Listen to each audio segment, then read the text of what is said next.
A Wisconsin woman appears in court after she's charged with murdering and decapitating her lover. Law and Crime Daily's Sierra Gillespie joins us now with the latest developments.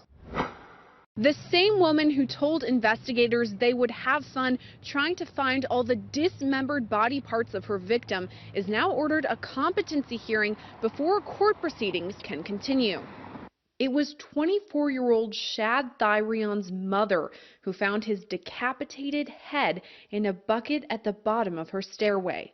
Investigators say Thyrion's lover, 24-year-old Taylor Shabiznis, is responsible for his murder, sexual assault, and dismemberment.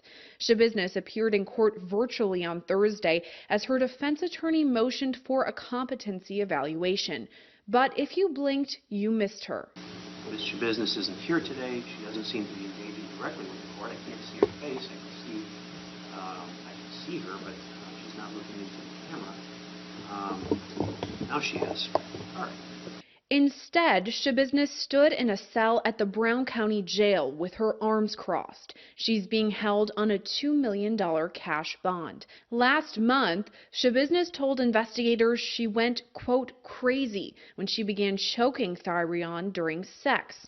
While she didn't plan to kill him, she said she was, quote, already this far and liked it.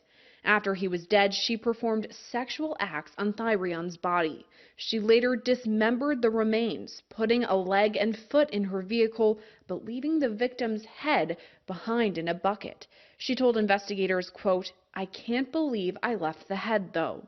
She also told investigators that she had become paranoid after smoking meth and shooting up trazodone. Shabiznis's attorney requested a competency evaluation, saying he's concerned about her ability to assist in her own defense. Who's going to represent Ms. Shabiznis in this very important case?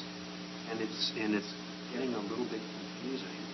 She's making some of these choices to allow it to be confusing on her own.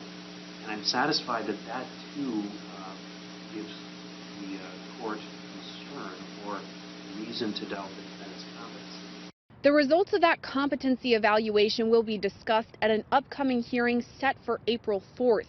Shabiznis is set to appear again in court next week on March 22nd for her adjourned initial appearance. Reporting in Green Bay, Sierra Gillespie, Law and Crime Network. All right, LA County Deputy Public Defender Philip Dubé and co-host Terry Austin are back to break down this bizarre case of death and dismemberment. Terry, walk us through competency. How will it affect the case if she goes to trial and any potential plea deals?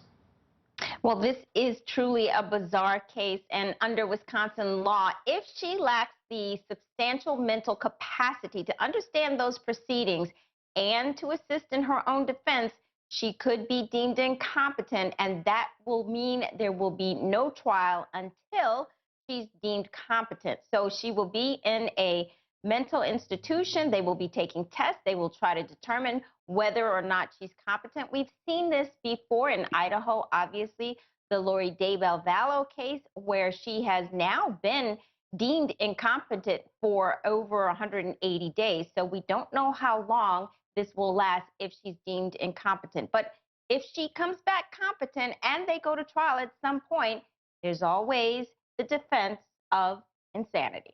All right, Philip, let's talk about that defense, because in my mind, there has to be an insanity defense here, right?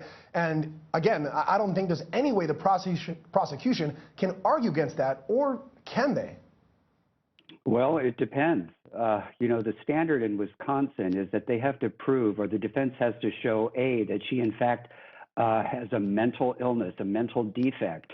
And typically that has to be a settled psychotic spectrum disorder separate from a drug-induced psychosis. So you can't just get loaded and high on meth and opioids, commit a crime, and then cry insanity. You have to have a true settled mental illness independent of any drug-induced psychosis that you might have.